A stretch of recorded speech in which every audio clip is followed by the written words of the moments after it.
Hello students, आपने पिछले lecture में प्रोकैरियोटिक सेल के फीचर्स पढ़े थे। अब इसके अंदर हम जो बात कर रहे हैं, अभी भी हम प्रोकैरियोटिक सेल ही ले रहे हैं। अभी भी हमको प्रोकैरियोटिक सेल को ही पढ़ना है आज भी। और इसमें अब हम एक एक स्ट्रक्चरल पार्ट पर जा रहे हैं। सबसे पहला पार्ट है इसका cell envelope. The first part is cell envelope. Cell envelope, actually this is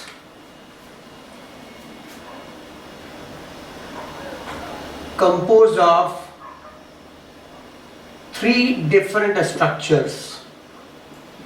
Cell envelope of bacterial cell composed of three different structures which are tightly associated. ये तीन डिफरेंट स्ट्रक्चर से मिलके बनता है सेल एनवेलप बैक्टीरियल सेल में, और tightly associated है ये तीनों स्ट्रक्चर। तो पहले इनके नाम पूछे जाते। सबसे पहले लिखेंगे आप glycocalyx. Glycocalyx. Number 2 cell wall, and number 3 cell membrane. Number 3 cell membrane. तो बैक्टीरियल सेल एनवेलप या प्रोकैरियोटिक सेल का जो सेल एनवेलप है consists of three different structures. These are glycocalyx, number 2 cell wall और number 3 cell membrane. ये तीन different structure से मिलकर बना। ये आउटर से इनर की तरफ जाते हुए, अगर मैं ये इमेजिन करूं ये बैक्टीरियल सेल है,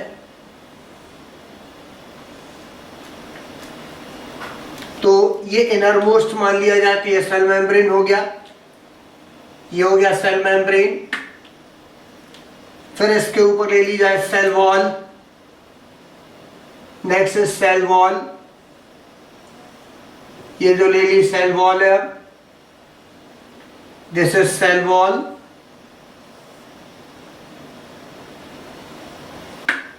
और सबसे ऊपर आउटर मोस्ट वन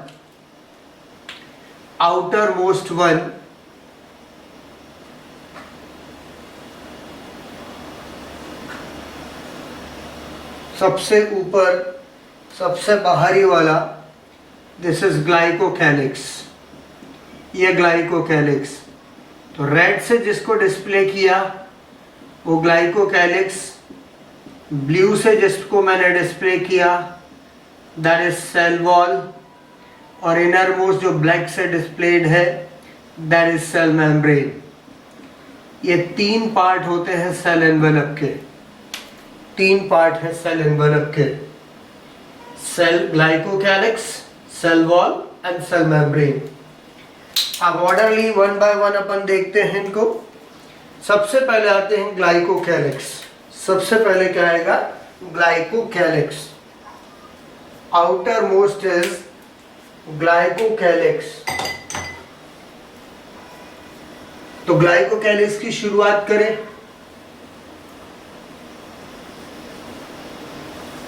सबसे पहले वर्ड आप इसमें ये यूज करेंगे, इसमें जो ग्लाइको वर्ड है that is for the sugar or carbohydrate.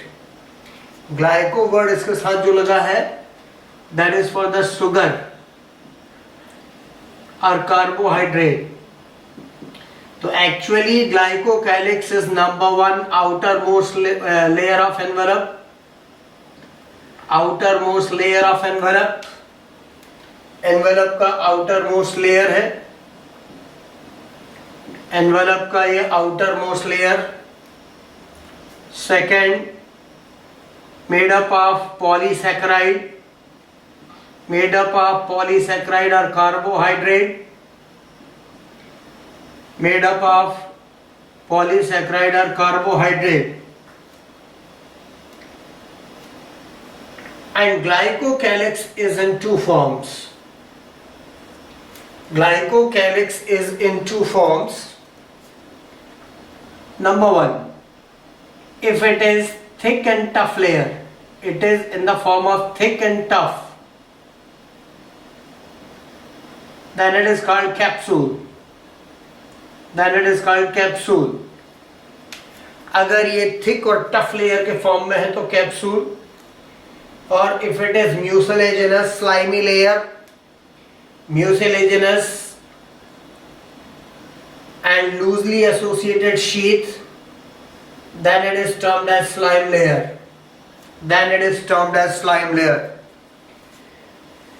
तो पॉलीसैकेराइड का ये बना हुआ लेयर है ग्लाइकोकैलिक्स। पहले तो सीधा सीधा बात चल रही प्रोकैरियोटिक सेल, उसमें भी मैं बता रहा हूँ cell wall, sorry cell envelope. Cell envelope के भी 3 part, first glycocalyx, second cell wall, third बोला मैंने सेल मेम्ब्रेन। इसमें से पहला चल रहा है ग्लाइकोकैलिक्स, तो वैसे भी आप क्या कहेंगे, outer most layer of cell wall, cell envelope, sorry outer most layer of cell envelope. दूसरा इसमें ग्लाइको वर्ड लिखा है, it indicates sugar, sugar containing और पॉलीसैकेराइड लेयर। थर्ड नंबर पे आप बात करेंगे कि it is in the 2 form, ये 2 फॉर्म में हो सकता है। अगर ये टफ थिक लेयर के फॉर्म में है तो इसको बोलोगे कैप्सूल, और if it is in the form of loose sheet then it is termed as slime layer. Then it is termed as slime layer. अब थोड़ा सा इसमें एक बात और बताना चाहूंगा।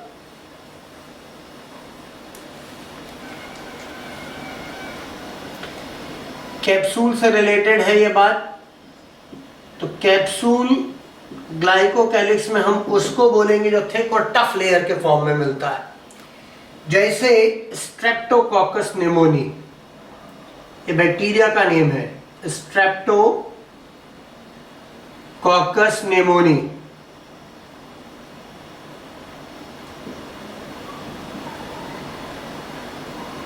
निमोनिया कॉजिंग बैक्टीरिया, पर ये भी 2 फॉर्म में होता है, ये भी 2 फॉर्म में होता है। नंबर 1 कैप्सुलेटेड, नंबर 1 कैप्सुलेटेड, ये 2 फॉर्म में है। पहला है कैप्सुलेटेड, कैप्सुलेटेड है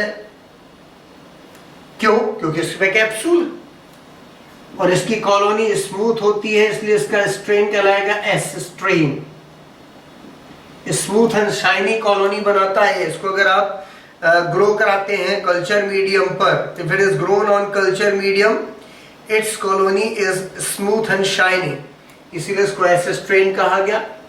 और दिस इज वायरुलेंट और पैथोजेनिक है, वायरुलेंट और पैथोजेनिक, ये बीमारी उत्पन्न करता है, ये बीमारी उत्पन्न करता है। Pathogenicity, that is ability to cause disease. और नंबर 2 नॉन कैप्सुलेटेड और एकैप्सुलेटेड। नॉन कैप्सुलेटेड, इसकी कॉलोनी रफ है, इसलिए इसको आर स्ट्रेन कहेंगे, आर स्ट्रेन कहेंगे। तो नॉन कैप्सुलेटेड जो कि रफ या आर स्ट्रेन, ये नॉन वायरुलेंट, नॉन वायरुलेंट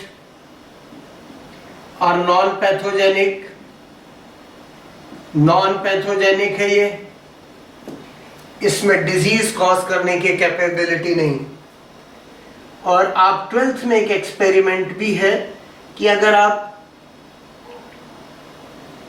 इसको आर स्ट्रेन को कैप्सुलेटेड में कन्वर्ट कर दें, if R is converted into capsulated, then these bacteria also get the property of pathogenicity. So somewhat capsule is concerned with the pathogenicity, that is ability to cause disease. यानी अगर मैं ये बात कहूँ कि निमोनिया होता है तो कैप्सुलेटेड वाले फॉर्म से, और कैप्सुलेटेड का मतलब ये होता है सेल वॉल, सॉरी जो ग्लाइकोकैलिक्स है वो टफ लेयर के फॉर्म में। अगर मान लीजिए नॉन कैप्सुलेटेड में कैप्सूल आ जाए, जो आगे चल के अगली क्लास में या इसी में अपन देखेंगे इसके बायोलॉजिकल क्लासिफिकेशन में, तब थोड़ा इसके बारे में है कि अगर इसको अपन कैप्सुलेटेड में कन्वर्ट कर दे किसको? जिसके पास कैप्सूल नहीं सॉरी। तो इसमें भी कैपेबिलिटी आ जाती है डिजीज कॉज करने की। तो कुल मिलाकर मेरा ये कहना है कि ये कैप्सूल जो है concern with the pathogenicity rather than protection, ये प्रोटेक्शन से ज्यादा पैथोजेनेसिटी से रिलेटेड है। प्रोटेक्शन से उतना ताल्लुक नहीं इसका जितना कि पैथोजेनेसिटी या डिसीज कॉज करने की कैपेबिलिटी से संबंधित है। तो ये कैप्सूल की बात करी। स्लाइम लेयर जो होती है ये थोड़ी सी, अगर मैं ये एक बात करूं, ये एक बैक्टीरियल सेल, तो स्लाइम लेयर जो होती है वो लूज शीट के फॉर्म में मिलेगी। It is in the form of loose sheet. Cell को मॉइस्ट बनाए रखेगी, न्यूट्रिएंट के लॉस को रोकेगी। सेल को मॉइस्ट बनाए रखेगी, न्यूट्रिएंट के लॉस को रोकेगी। This is the role of slime layer. तो ये ग्लाइकोकैलिक्स हुआ। ये बात हुई किसके बारे में? ग्लाइकोकैलिक्स। किसके बारे में बताया मैंने अब आपको? ग्लाइकोकैलिक्स। सेकंड नंबर पर आते हैं सेल वॉल पर। Second layer is cell wall. अब दूसरी बात हो रही है सेल वॉल। मैंने आपको प्रोकैरियोटिक सेल को पढ़ाने के साथ साथ मैंने एक और बात करी थी कि बैक्टीरिया भी दो टाइप के हैं, ग्राम पॉजिटिव और gram negative. Gram positive bacteria and gram negative. और ये भी बताया था कि किसके बिना पर है? On the basis of staining.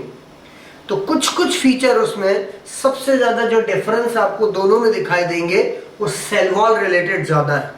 Cell wall related feature ज्यादा। तो जैसे मैंने कहा, ग्राम पॉजिटिव बैक्टीरिया की सेल वॉल को आप लिख लेंगे thick. Cell wall of gram positive bacteria is thick, 150 angstrom to 200 angstrom. Value ना याद हो चलेगा, पर ये तो याद रखना कि थिक, क्योंकि ज्यादा कुछ आता नहीं है। अब ग्राम नेगेटिव में लिखेंगे आप थिन। ग्राम नेगेटिव में थिन 75 एंगस्ट्रॉम टू 120। तो एक डिफरेंस तो यही हो गया कि ग्राम पॉजिटिव बैक्टीरिया जो होते हैं उनकी सेल वॉल थिक होती है पर सिंपल होती है। इसके साथ एक बात और याद रखना, इस सेल वॉल ग्राम पॉजिटिव की थिक जरूर है पर सिंपल है, इधर थिन है पर कॉम्प्लेक्स है। थिन है पर कॉम्प्लेक्स है। तो ये पहला डिफरेंस हुआ कि ग्राम पॉजिटिव बैक्टीरिया की cell wall thick, gram negative में थिन। सेल वॉल जो होती है bacterial cell wall made up of mucopeptide complex. Mucopeptide complex से बनी। ये दूसरा याद रखने का point, made up of mucopeptide complex. Muco pertaining to carbohydrate तो आएगा ही। म्यूकोपेप्टाइड कॉम्प्लेक्स या म्यूरेन की बात करें, म्यूरिन से बनी बैक्टीरियल सेल वॉल। म्यूरिन या म्यूकोपेप्टाइड कॉम्प्लेक्स या म्यूरिन से बनी हुई। ये मेन और ये तीन फीचर जो बात करें ये बस काफी है याद रखने के लिए। और मैंने बोला नॉन सेल्यूलोजिक, मैं आगे भी हालांकि बता रहा हूं आपको, ठीक है। नॉन सेल्यूलोजिक, सेल्यूलोज नहीं होता बैक्टीरिया की सेल वॉल में। Bacterial cell wall does not contain cellulose, उसमें सेल्यूलोज नहीं होता, वो प्लांट सेल वॉल का फीचर है। सेल्यूलोज प्लांट सेल वॉल का फीचर है। अब बात हो रही है म्यूकोपेप्टाइड कॉम्प्लेक्स में भी जा रहा हूं मैं। तो इसका मेन इंग्रेडिएंट है पेप्टिडोग्लाइकॉन।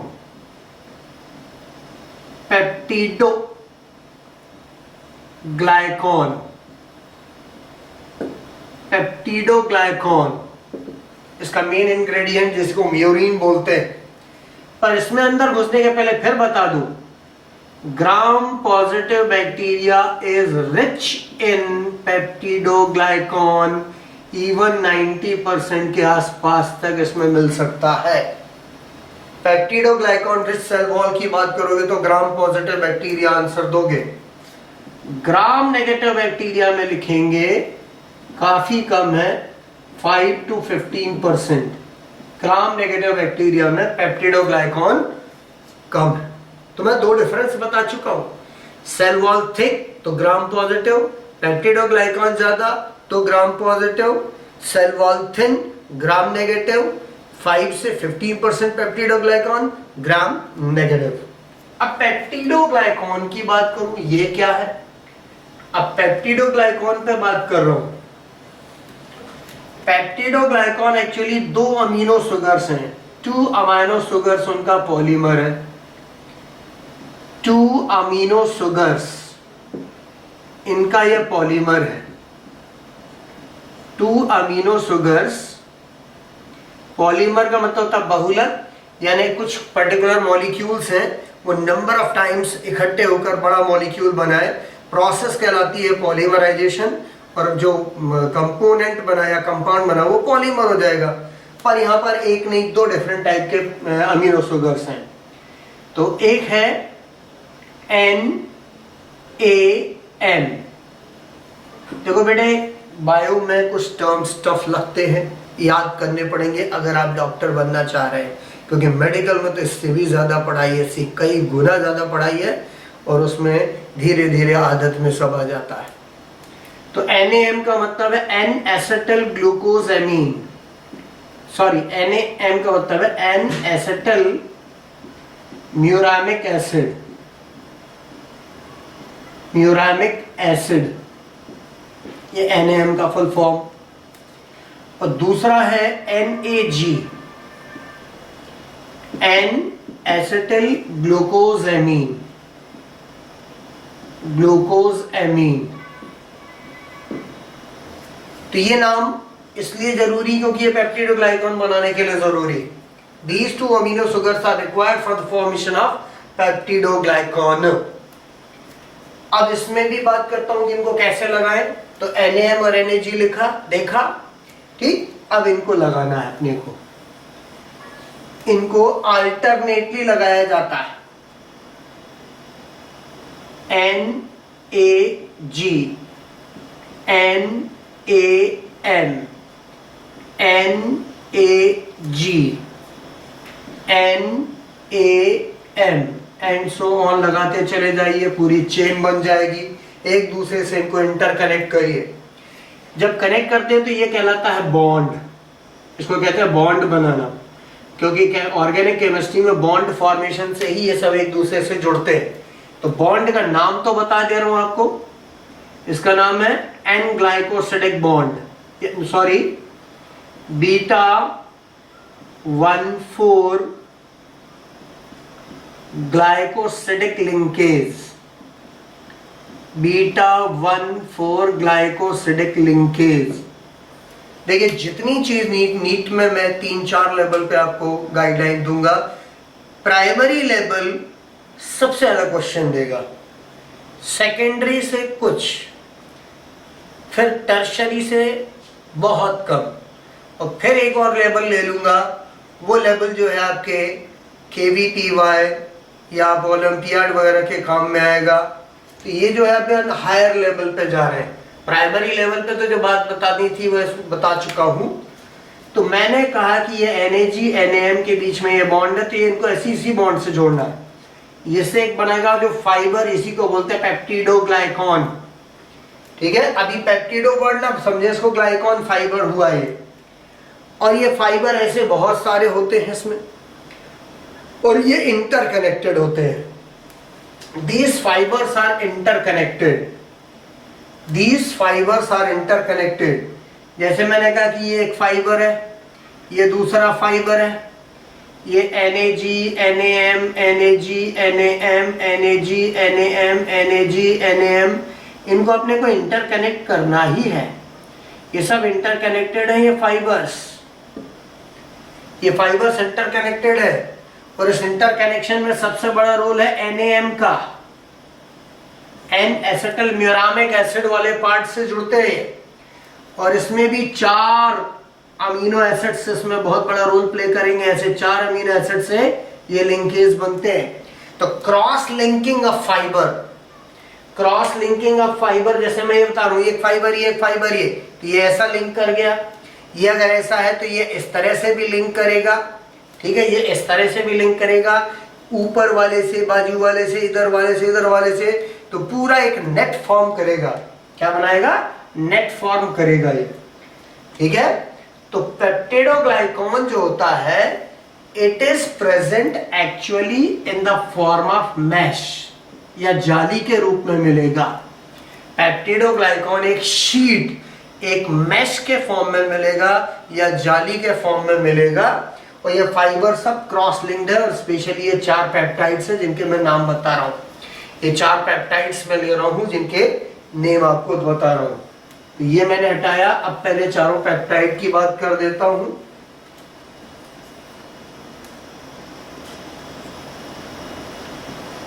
D alanine, L alanine,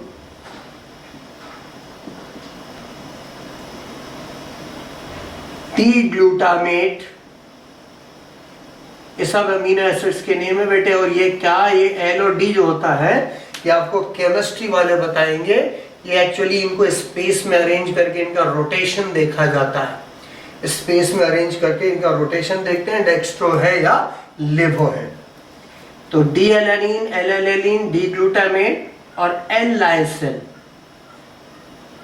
L lysine. याद रखना ये 4 पेप्टाइड्स हैं, टेट्रापेप्टाइड बोलते हैं इसीलिए इसको टेट्रापेप्टाइड। क्रॉस लिंकिंग के लिए जरूरी है tetrapeptide, essential for cross linking of these fibres. Tetrapeptides essential for the cross linking. अब इसमें भी एक डिफरेंस आ गया, ये जो आखिरी वाला है, ये ग्राम पॉजिटिव बैक्टीरिया में रहेगा। पहले 3 दोनों में कॉमन है, डी एलेनिन, एल एलेनिन और डी ग्लूटामेट और एल लाइसिन, ये पॉजिटिव के हो गए। नेगेटिव में एल लाइसिन नहीं है। एल लाइसिन की जगह नेगेटिव बैक्टीरिया में डीएपी, ये ग्राम नेगेटिव बैक्टीरिया में। तो ये तीसरा डिफरेंस आ गया बेटे, third difference. DAP full form di amino pimelic acid, di amino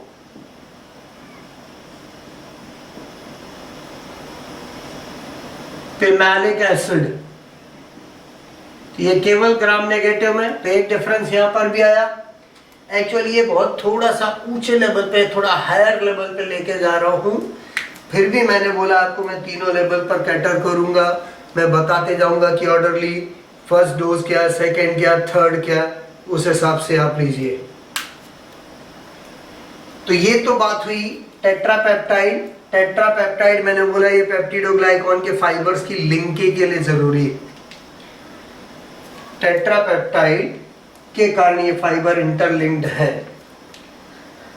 तो ये बात मैंने करी केवल पेप्टिडोग्लाइकॉन की। पेप्टिडोग्लाइकॉन जो होता है ये बैक्टीरियल सेल वॉल में ही मिलेगा इंस्टेड ऑफ सेल्यूलोज। सेल्यूलोज उसमें होता नहीं। तो जो डिफरेंस था वो मैंने बता दिया आपको। अब थोड़ा सा हम अदर कंपोनेंट्स पर भी बात करेंगे। अब हम अदर कंपोनेंट्स में बात करते हैं। जो ग्राम पॉजिटिव बैक्टीरिया उसमें टेकोइक एसिड होता है। ये सिर्फ नाम भर याद रखना काफी, इससे ज्यादा कुछ भी नहीं जानना है। टेकोइक एसिड मिलता है ग्राम पॉजिटिव बैक्टीरिया की सेल वॉल में। ग्राम नेगेटिव बैक्टीरिया में ये नहीं मिलेगा। ग्राम नेगेटिव बैक्टीरिया में एलपीएस बहुत मिलता है, that is lipopolysaccharide. Lipopolysaccharide, lipopolysaccharide is present. Lipopolysaccharide ये ग्राम नेगेटिव में मिलेंगे मैंने बोला, ठीक है। ये ग्राम पॉजिटिव में मिलता पर नेगेटिव में नहीं मिलता। एलपीएस की इसमें भी बात जो होती है वो नहीं की, समझ लें आप, ठीक है। ये बैक्टीरियल सेल वॉल और उसमें मिलने वाले कुछ कंपोनेंट है। अब थोड़ा सा ग्राम पॉजिटिव नेगेटिव में जो सेल वॉल में खास जो डिफरेंस वो थोड़ा डायग्राम से भी बता दे रहा हूं मैं। ग्राम पॉजिटिव बैक्टीरिया अगर आप लेते हैं तो ग्राम पॉजिटिव बैक्टीरिया में आपको मेजर कंपोनेंट मैंने क्या बताया, पेप्टिडोग्लाइकॉन, और बाकी इसी से सब दूसरे कंपोनेंट लिंक्ड है। तो ये ग्राम पॉजिटिव बैक्टीरिया और उसका मेजर कंपोनेंट हो गया पेप्टिडोग्लाइकॉन। पेप्टिडोग्लाइकॉन हो गया ये मेजर कंपोनेंट। और ठीक जैसे ही सेल वॉल खत्म होती है तो ये जो रेड कलर की जो लेयर बना रहा हूं ये कहलाती है सेल मेम्ब्रेन। ये क्या कहलाती है, सेल मेम्ब्रेन। तो रेड से जो बनी है वो सेल मेम्ब्रेन, और ये दो जो वॉल और मेम्ब्रेन के बीच का छोटा सा जो गैप दिख रहा है that is periplasmic space. Periplasmic space कहते हैं इसको। This is periplasmic space. This is periplasmic space. अब आते हैं ग्राम नेगेटिव बैक्टीरिया में। ग्राम नेगेटिव बैक्टीरिया में सबसे पहले तो उसका जो आउटर पार्ट है वो membrane like. Outer part of gram negative bacteria, ये ग्राम नेगेटिव बैक्टीरिया में जो बाहर वाला हिस्सा आएगा ये मेम्ब्रेन लाइक, मेम्ब्रेन लाइक है। और इसमें मेजर कंपोनेंट है लाइपोपॉलीसैकेराइड। इसका मेजर कंपोनेंट है लाइपोपॉलीसैकेराइड। लाइपो का मतलब होता है लिपिड और कार्बोहाइड्रेट, तो लाइपोपॉलीसैकेराइड है। दूसरा इसमें एक और खास बात है, इसमें पोरेंस पाए जाते हैं जिसके थ्रू वाटर सॉल्युबल मटेरियल जा सकता है। दीज आर पोरेंस, मतलब सीधी सी बात कुछ चैनल्स हैं, रास्ता है। पोरेंस को अपन मान के चले ये स्पेसिफिक प्रोटीन्स है, पोर प्रोटीन्स होते हैं, उनसे ये चैनल्स बने थे, ये वाटर चैनल्स हैं, इसीलिए इधर केवल मैंने लिख दिया पोरेन। तो पोरेन पोर बनाने वाले या इस पर्टिकुलर पैसेज को बनाने वाले पोरेन कहलाएंगे। बाकी तो एलपीएस है, बाकी क्या है, लिपोपॉलीसैकेराइड है। तो पोरेंस है जो चैनल्स है, एक्वा चैनल्स भी कह सकते हैं इनको। क्या कहा गया, एक्वा चैनल्स। इससे क्या होगा कि वाटर सॉल्युबल मैटर जो है अंदर की तरफ आ सकेगा बैक्टीरियल सेल में, अदरवाइज ये लेयर इम्परमिएबल होती है, ये पानी वाटर सॉल्युबल या हाइड्रोफिलिक सब्सटेंसेस को एंट्री नहीं देती। फिर नंबर 2 पर आते हैं। इसके बाद नंबर 2 पे आते हैं पेप्टिडोग्लाइकॉन। दूसरे नंबर पर इसमें आएगा बहुत पतला सा लेयर पेप्टिडोग्लाइकॉन का। ये वाला जो लेयर बना रहा हूं दैट इज पेप्टिडोग्लाइकॉन। ये पेप्टिडोग्लाइकॉन का लेयर है, इसमें बहुत छोटा सा। ये पेप्टिडोग्लाइकॉन लेयर, पेप्टिडोग्लाइकॉन का लेयर हो गया। फिर इसके बाद ये इसकी मेम्ब्रेन, फिर इसके बाद ये मेम्ब्रेन आ गई। This is membrane. तो ये मेम्ब्रेन इधर भी बोला था, इधर भी बोला, ये मेम्ब्रेन है, मेम्ब्रेन है। और ये जो दिख रहा है दिस इज पेरीप्लाज्मिक स्पेस। ये क्या है, periplasmic space, that is space between. तो इसकी थोड़ी कॉम्प्लेक्स हुई, यहाँ तो सिंपल सी दिख रही है, पेप्टिडोग्लाइकॉन खूब सारा जमा पड़ा हुआ है, उसके बाद मेम्ब्रेन आ गई। इसमें ऊपर पहले मेम्ब्रेन लाइक एलपीएस है, तो मेम्ब्रेनस, इसको आउटर मेम्ब्रेन भी कई बार बोला गया, आउटर मेम्ब्रेन। फिर आ गया किसमें, ये ब्लैक लाइनिंग जो बताई पेप्टिडोग्लाइकॉन की, ये ब्लैक से जो बताया पेप्टिडोग्लाइकॉन, कितना अंतर है दोनों में। और फिर इनर पोर्शन इसका हो गया मेम्ब्रेन। ठीक है, तो ये बैक्टीरियल सेल वॉल हुई। इस तरफ वाली ग्राम पॉजिटिव के लिए डिस्प्ले हो रही और इधर वाली हो रही ग्राम नेगेटिव के लिए डिस्प्ले हो रही। The outer part of the gram negative bacteria cell wall is membrane like, hence it is also called outer membrane, followed by peptidoglycan. Then there is a space between the wall and membrane known as periplasmic space. ये हो गई bacteria की cell wall की information आपके पास में। ठीक है। इसके बाद आती है मेम्ब्रेन। तो नंबर 3 पर अपन बात करेंगे किसके बारे में, मेम्ब्रेन के। फर्स्ट टू कंप्लीट, पहला मैंने बोला ग्लाइकोकैलिक्स, दूसरा बोला मैंने सेल वॉल, और तीसरा पार्ट अब क्या रहेगा, सेल मेम्ब्रेन। तीनों मिलाकर क्या बोलोगे आप इसे, तीनों को मिलाकर क्या कहेंगे, सेल एनवेलप। ग्लाइकोकैलिक्स के दो हिस्से बताए थे, या तो कैप्सूल या स्लाइम।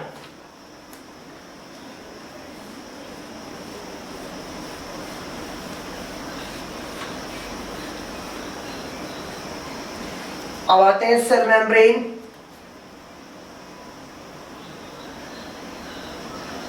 सेल मेम्ब्रेन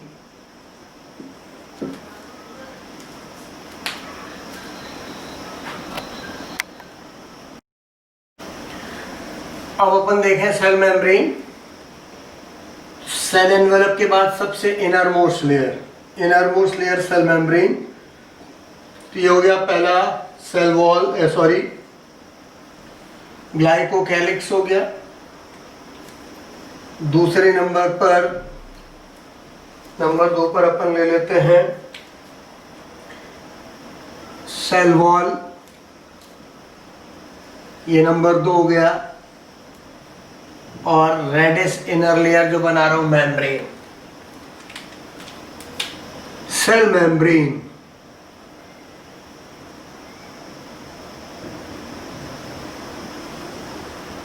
सबसे पहला पार्ट तो ये लिखोगे आप, ये इनर मोस्ट लेयर, ठीक है, inner most layer, inner most layer of cell envelope, cell envelope का inner most layer. Second, it's a living layer, living layer है ये। और याद रखना साइटोप्लाज्म की ठीक ऊपर ही मिलती है, हर सेल में मिलेगी, प्रोकैरियोटिक हो यूकैरियोटिक हो, सभी में मिलती है सेल मेम्ब्रेन। 75 एंगस्ट्रॉम की इसकी थिकनेस होती है, इसीलिए इसका स्ट्रक्चर यूकैरियोटिक सेल में ही डील होता है। इसको अपन यूकैरियोटिक सेल में पूरा प्रॉपर डिटेल स्ट्रक्चर लेंगे, अभी जो प्रोकैरियोट में इसके लिए जरूरी बातें बस वही लेनी है। 75 एंगस्ट्रॉम की थिकनेस है, लिपिड, प्रोटीन, ये इसके मेजर कॉन्स्टिट्यूएंट्स हैं। और अपन मान के चले कि 90% या इससे ऊपर ये होंगे। और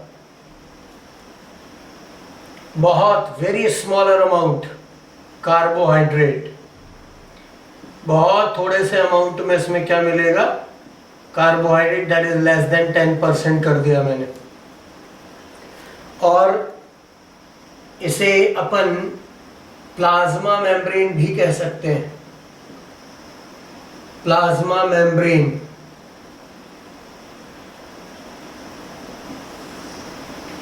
नेचर में लिखोगे सेलेक्टिवली या डिफरेंशियली परमिएबल, सेलेक्टिवली और डिफरेंशियली परमिएबल, इसका मतलब समझाते हैं। जैसे 5 लड़के या एक लड़का और एक लड़की, या 5 लड़के 5 लड़कियां खड़े हुए हैं, ठीक, और वो मुझसे परमिशन चाह रहे आने की क्लास में। मैंने कहा बॉयज आप आ जाए, गर्ल्स को रोक दिया, ठीक, तब बोलोगे सेमी परमिएबल। बॉयज और गर्ल्स दोनों को ही मना कर दिया, इम्परमिएबल। फिर मैंने कहा कि चलिए बॉयज आएंगे, और उसमें से कहा कि चलो 2-3, 1 या 2 लड़कियों को परमिशन और दे दी कि आप और आ जाइए। सेलेक्टिवली या डिफरेंशियली परमिएबल, कुछ को रोक दिया, कुछ को आने दिया। इसमें बॉयज को तो आने दिया, गर्ल्स में 1, 2, 4, 2 को, 5 में से 2 को आने दिया, बाकी रोक दिया। और जब सबको आने दिया जाए, that is permeable, all are allowed, permeable, ठीक है, तो ये बात क्लियर। तो डिफरेंशियली परमिएबल है, ये कैसे होती है, डिफरेंशियली परमिएबल। और ये किसी भी प्रोकैरियोटिक सेल की पहली और आखिरी membrane, this is the only membrane in prokaryotic cell, only membrane in prokaryotic cell, prokaryotic cell की यह एकमात्र मेम्ब्रेन। इसीलिए प्रोकैरियोटिक सेल के लिए टर्म यूज होता है single envelope system, single envelope system. Prokaryotic cell में क्या मिलता है, single envelope system, single envelope system prokaryotic cell में मिलेगा। ठीक है, prokaryotic cell has single envelope system.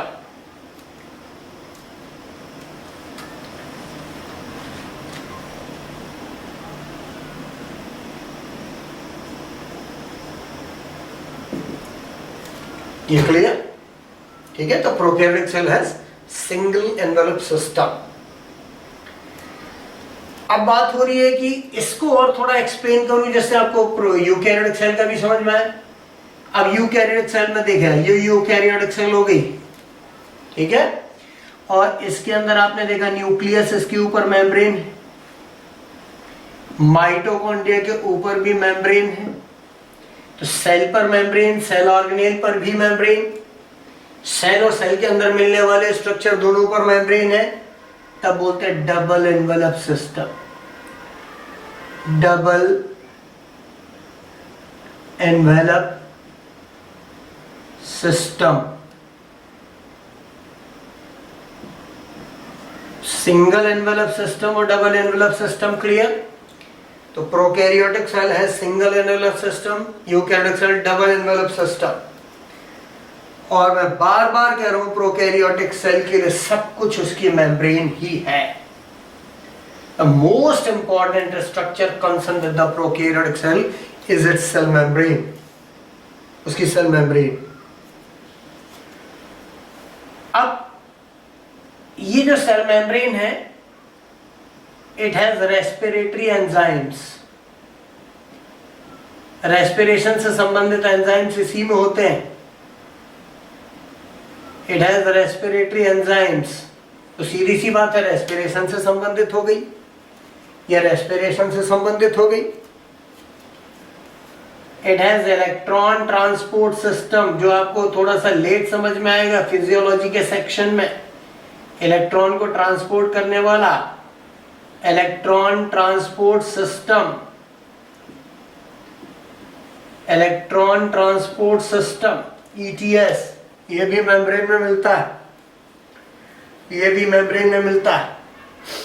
तो दो बातें तो क्लियर हो गई कि इसके अंदर respiratory enzymes, membrane contains respiratory enzymes as well as electron transport system. That's why it is the site of respiration in bacterial cell.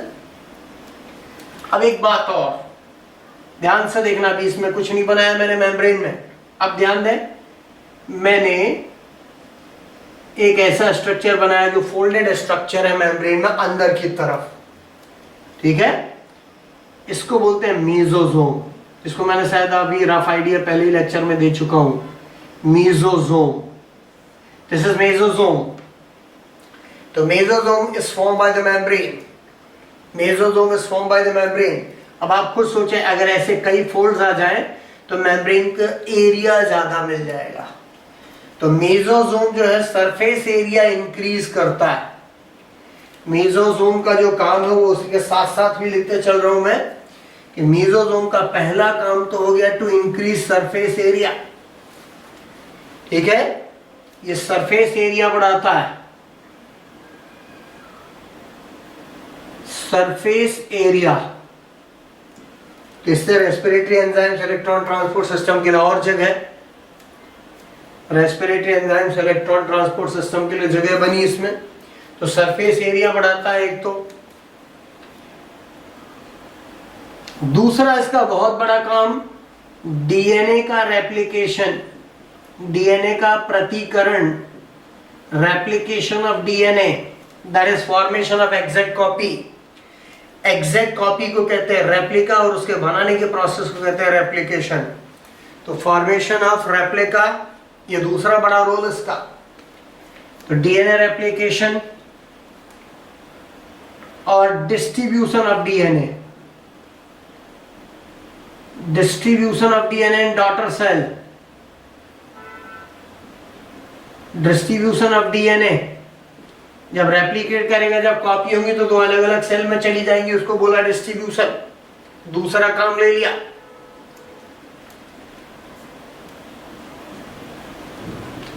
तो 1 2 3 बड़े बड़े काम हो गए। फिर इसके अलावा आप कह सकते हैं सीक्रेशन से रिलेटेड है, सीक्रेशन से रिलेटेड है मीजोजोम। तो सेक्रेटरी एक्टिविटीज भी है इसके साथ में, ये इसके बारे में मैंने आपको खास खास रोल ले लिए। फिर इसके बाद आइए, अगर ये साइनोबैक्टीरिया की सेल है, अगर ये सेल साइनोबैक्टीरिया की, ध्यान दीजिएगा, साइनोबैक्टीरिया की सेल में इसमें जो एक्सटेंशन जो दिख रहा है, और ये ग्रीन सल्फर बैक्टीरिया की भी बात कर रहा हूं मैं, इस पे आपको ये फोटोसिंथेटिक पिगमेंट्स दिख रहे हैं। ये भी मेम्ब्रेनस स्ट्रक्चर है, ये भी मेम्ब्रेनस स्ट्रक्चर है। इस पे अगर फोटोसिंथेटिक पिगमेंट मिल रहा है तो इस स्ट्रक्चर का नाम है chromatophore.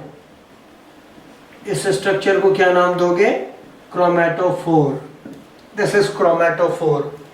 There is a membranous structure in photosynthetic bacteria, cyanobacteria, and it has photosynthetic pigments. So definitely concerned with the photosynthesis. इसका ताल्लुक किस प्रोसेस से होगा? फोटोसिंथेसिस की एक्टिविटी से होगा। तो ये मैंने बात करी है मेम्ब्रेन की, ठीक है। ये हो गई प्रोकैरियोटिक सेल का सेल एनवेलप पूरा, ठीक है। सेल एनवेलप में क्या क्या आता है? पहले ग्लाइकोकैलिक्स था, नंबर 2 पर था सेल वॉल, और नंबर 3 पर आया क्या? ये सेल मेम्ब्रेन। ये स्ट्रक्चर हुआ किसका? प्रोकैरियोटिक सेल के। केवल कवरिंग्स की बात करी मैंने, केवल किसकी बात करी है? कवरिंग्स की बात। अब अंदर घुस जाते हैं इसके अंदर जो फ्लूइडी सब्सटेंस दिख रहा है, दिस इज साइटोप्लाज्म। ये जो दिखाई दे रहा है, this is cytoplasm. Granular cytoplasm मिलेगा क्योंकि इसके अंदर राइबोसोम्स बहुत है। और एक टर्म इस्तेमाल किया था, main arena of cellular activity. Cytoplasm is main of cellular activity. अभी ग्रैन्युलर भी है मैंने बोला, तो इसके अंदर जो ग्रैन्युलर होने का सबसे बड़ा कारण राइबोसोम। इसके अंदर राइबोसोम्स मिलते हैं। Bacterial cell has ribosome. Ribosome को पहले ही बता दे रहा हूं, ये नॉन मेम्ब्रेनस सेल ऑर्गेनेल है।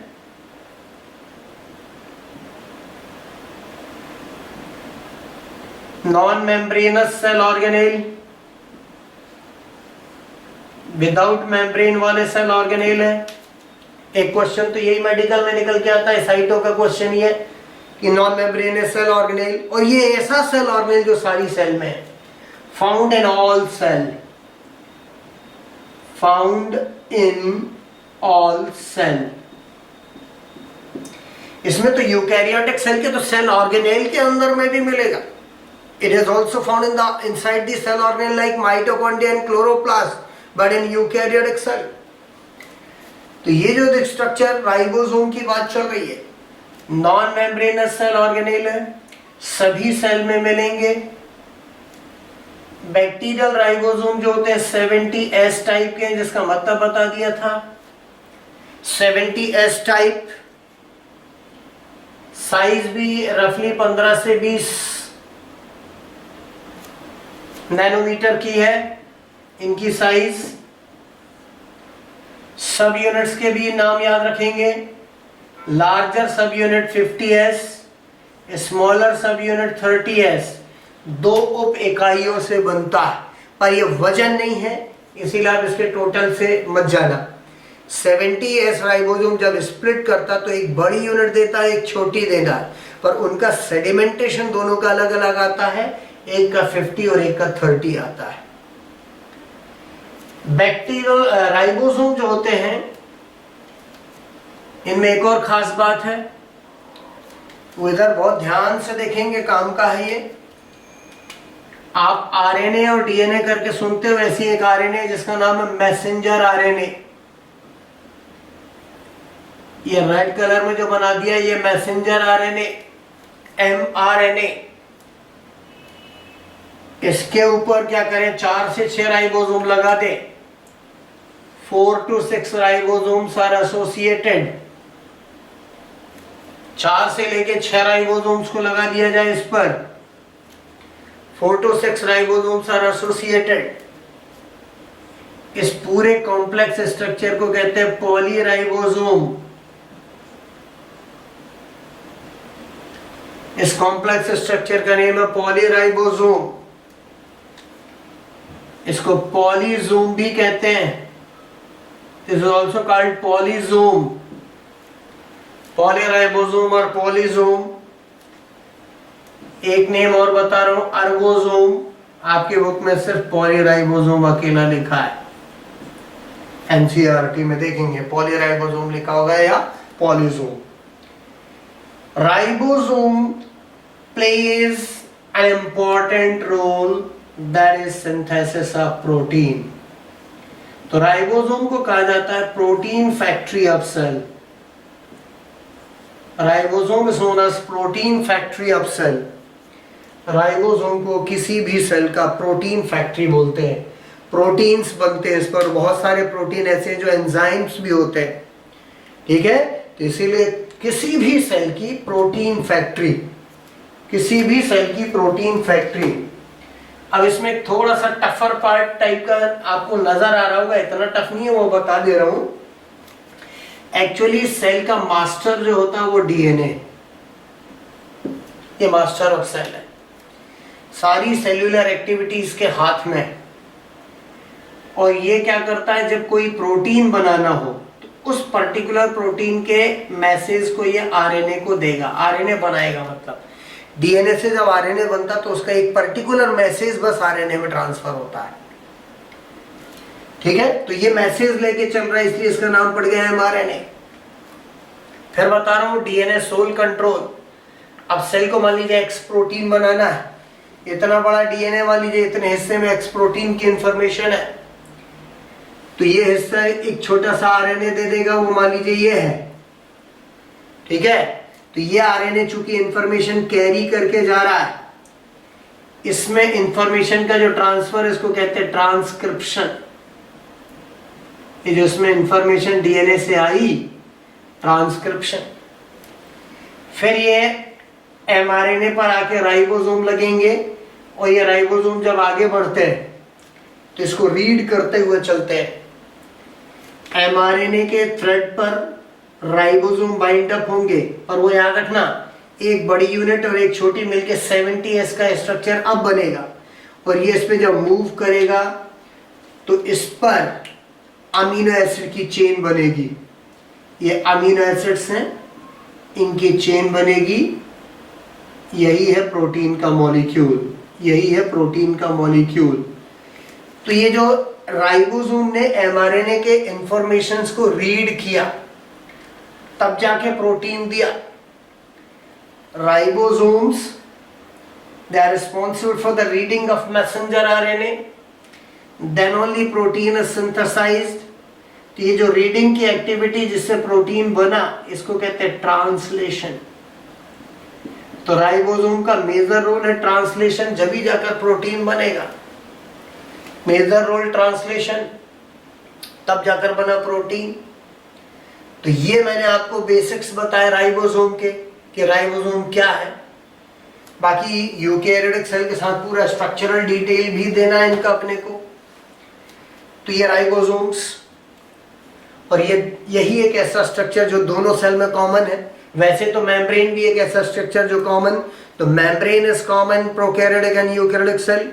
Second, ribosome is common in prokaryotic and eukaryotic cell. Then अब जो बात कर रहा हूं ध्यान दीजिएगा, अगला बात बता रहा हूं,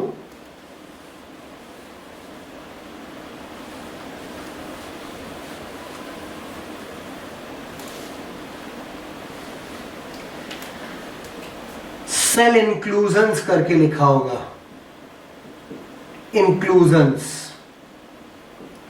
या inclusion bodies in prokaryotic cell, inclusion bodies in prokaryotic cell.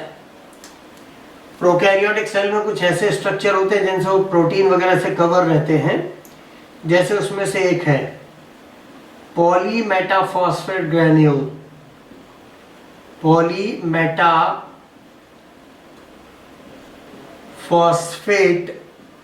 Granule. इसको वॉल्यूटिन ग्रेन्यूल भी कहते हैं, वॉल्यूटिन ग्रेन्यूल भी बोलते हैं इसको, वॉल्यूटिन ग्रेन्यूल। और source of phosphate, phosphate rich है ये, ठीक है, ये फॉस्फेट रिच स्ट्रक्चर। दूसरा poly beta hydroxy butyrate granule, poly beta hydroxy butyrate granule.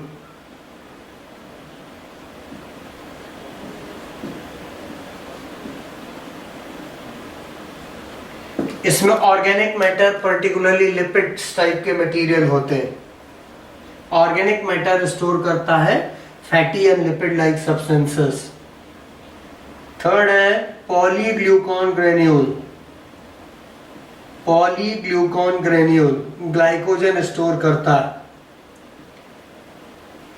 Polyglucan granule, glucan word है, कार्बोहाइड्रेट स्टोर करेगा, तो कार्बोहाइड्रेट स्टोर करने वाला।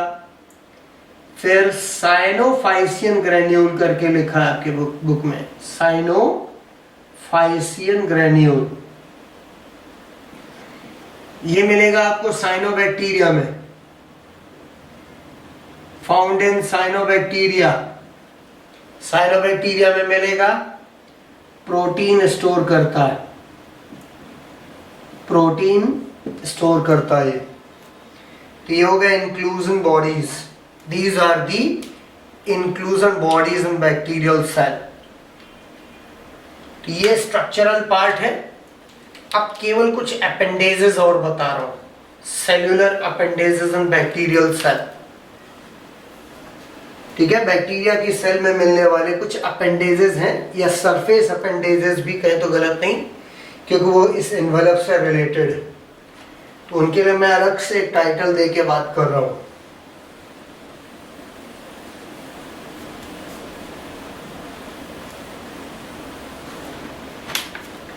ठीक है, सेल एनवेलप से शुरुआत करी थी अपन ने, ग्लाइकोकैलिक्स, सेल वॉल और मेम्ब्रेन, और मेम्ब्रेन रिलेटेड स्ट्रक्चर, अंदर घुस गए साइटोप्लाज्म में आ गए, साइटोप्लाज्म में ये सब मिलेगा। साइटोप्लाज्म में इसका जीनोम भी मिलेगा, जो पिछली क्लास में बता दिया था, डीएनए और प्लाज्मिड्स के बारे में पिछले लेक्चर में मैंने आपको बता चुका है, ठीक है।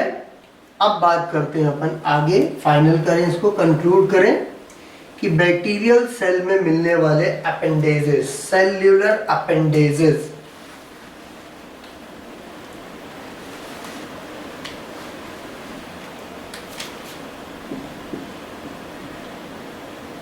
सेल पे मिलने वाले सरफेस अपेंडेजेस,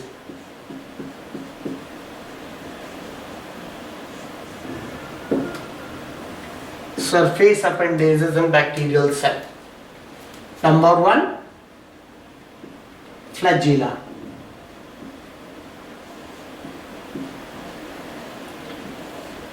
फ्लैजिला जो होते हैं ये केवल मोटाइल फॉर्म्स में होते हैं। Flagella are found in motile forms. Motile यानी दे कैन मूव, अपनी जगह से हिल चल फिर सकता है। बैक्टीरियल फ्लैजिलम की speciality made up of flagellin protein. Bacterial flagellum is made up of flagellin protein. याद रखना ये बैक्टीरिया में ही मिलेगा, क्योंकि यूकैरियोटिक सेल में ट्यूबुलिन प्रोटीन होता है। यूकैरियोटिक सेल का अगर ये फ्लैजेलम होता तो हम बोलते ट्यूबुलिन प्रोटीन। दूसरा लिखेंगे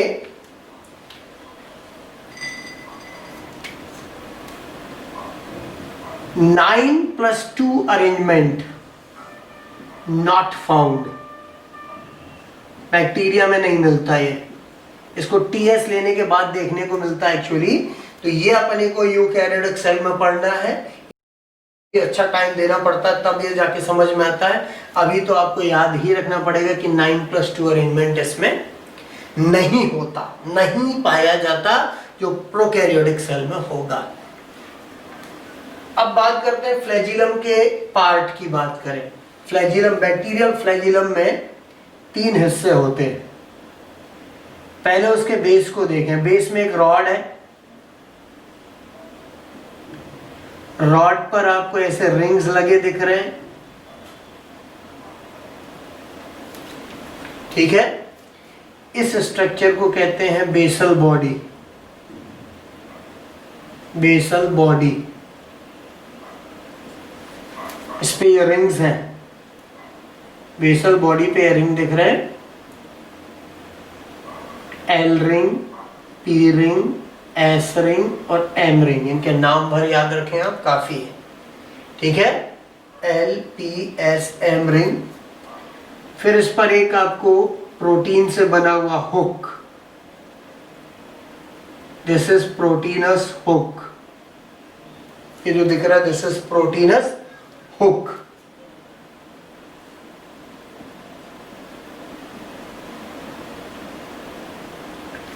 फिर इससे याद रखना, थोड़ा ध्यान देना, फ्लैजेलन प्रोटीन ऐसी छोटी छोटी यूनिट्स हैं, इनको एक साथ जोड़ते जाइए तो चेन बनेगी। ये फ्लैजेलन प्रोटीन की बनी हुई चेन हो गई, ठीक।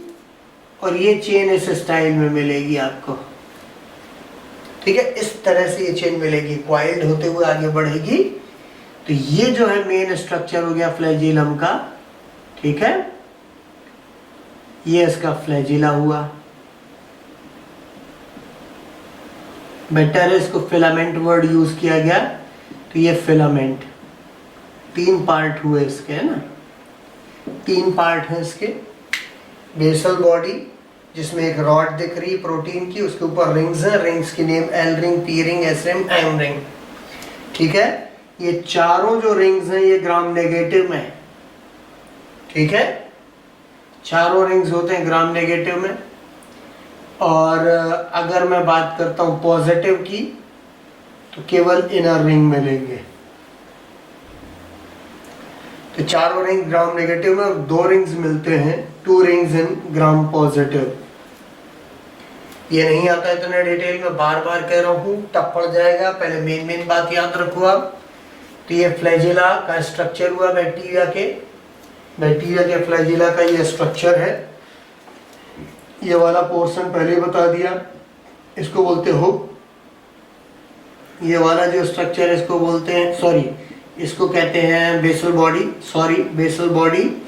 और ये जो दिख रहा है this is hook, this is hook. और फिर ये दिख रहा है जो फिलामेंट है। अब बैक्टीरिया का भी क्लासिफिकेशन है फ्लैजिलेशन के बेसिस पे। Classification of bacteria on the basis of flagellation. तो ये हटाता हूं फिर बताता, ठीक है। पहले ये स्ट्रक्चर देख लीजिए अच्छे से, ठीक। अब मैं आपको बता रहा हूं types of bacteria on the basis of flagellation.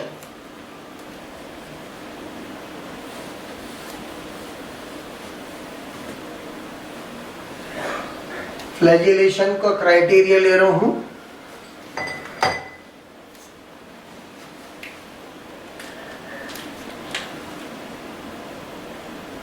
Types of bacteria, types of bacteria और क्राइटेरिया लिखोगे फ्लैजिलेशन। फ्लैजिलेशन। जैसे मैंने एक बनाया जिसमें कोई भी फ्लैजिलम नहीं, नो फ्लैजिलम, तो बोलोगे atrichous. Bacterial cell without flagellum, atrichous.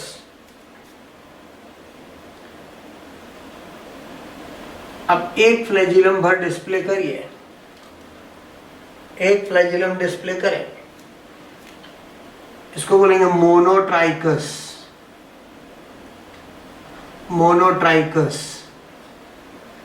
आपको याद है मैंने एक बैक्टीरिया बताया इस तरह का कर्व, दैट इज विब्रियो, उसमें एक बना देना। बहुत अच्छा एग्जांपल है मोनोट्राइकस बैक्टीरिया का, विब्रियो।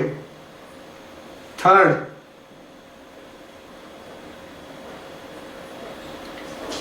एक ही एंड पर आपको 2 और more bacteria, sorry more flagella, lophotrichous.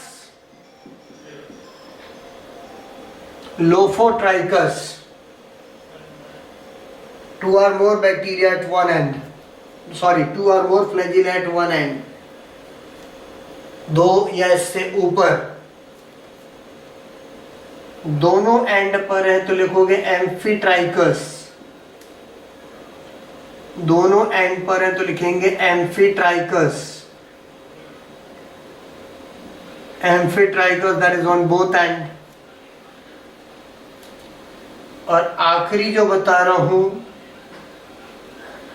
Last one,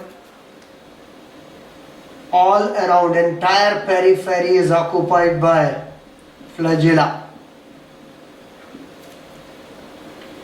एस्चेरिशिया coli, sorry पहले तो इसको बोलते हैं पेरिट्राइकस। पेरिट्राइकस। मोनो तो क्लियर दिख रहा है, यानी एक, ए यानी ना, नो नॉट फाउंड। लोफो में याद रखना एक ही तरफ ज्यादा है। एम्फी का मतलब ये होता है दोनों तरफ। पेरी का मतलब होता है पूरी पेरीफेरी पर, entire periphery is occupied, peritrichous. और इसका एग्जांपल है एस्चेरिशिया कोलाई। ये बैक्टीरिया इसका सबसे अच्छा एग्जांपल है, ई कोलाई, जिसको अपन बार बार यूज करेंगे आगे भी। तो these are the different types of bacteria on the basis of flagellation।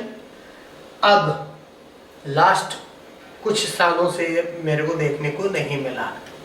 मैं आपको बार बार कह रहा हूँ, जो भी चीज़ मैं आपको ले जा रहा हूँ 11th और उससे हायर एग्जाम्स के लिए, स्कूल लेवल के लिए जो पढ़ना वो लेवल 1 रहेगा, और उससे ऊपर अपन नीट तक के हर तरह के एग्जाम को कवर कर रहे हैं, तो सारे लेवल इसमें कवर्ड है। ठीक है, तो ये हो गया फ्लैजिलेशन इन बैक्टीरिया। अब 2 छोटे छोटे स्ट्रक्चर और रह गए बेटे, वो भी अपन कंप्लीट करते हैं। अब लिखेंगे पिली। पिली जो होते हैं ये प्रोटीनस स्ट्रक्चर है, पिलिन से बने, पिलिन प्रोटीन से बने स्ट्रक्चर। और ये जो है ये हॉलो स्ट्रक्चर है, हॉलो स्ट्रक्चर है। और इनका जो रोल है, ये 2 बैक्टीरियल सेल हैं, अपोजिट स्ट्रेन के, एक प्लस एक माइनस। उसमें से जो पॉजिटिव वाला है उसमें ये स्ट्रक्चर जो है इसको कॉन्जुगेट करने में हेल्प करेगा। तो पिले का रोल है helps in conjugation, helps in conjugation. What is the role of pili? Helps in conjugation. तो this is about the pili. फिर आते हैं तीसरा और आखिरी स्ट्रक्चर है फिम्ब्रे।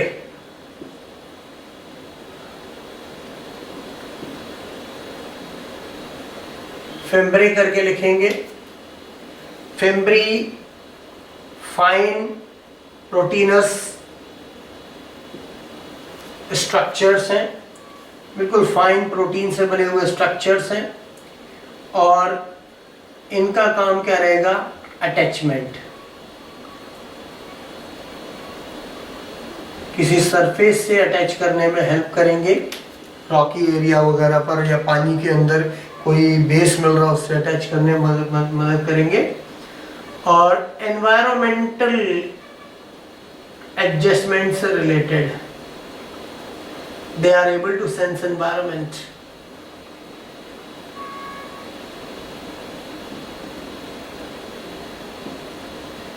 तो ये बैक्टीरियल सेल का स्ट्रक्चर कंप्लीट. प्रोकैरियोटिक सेल में जितना आपके एनसीईआरटी में दिया बस उसके ही आगे पीछे चला हूं मैं, और ये बात यहाँ पर जाकर पूरी होती है.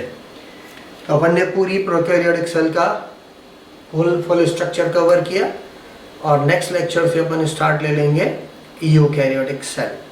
ठीक है.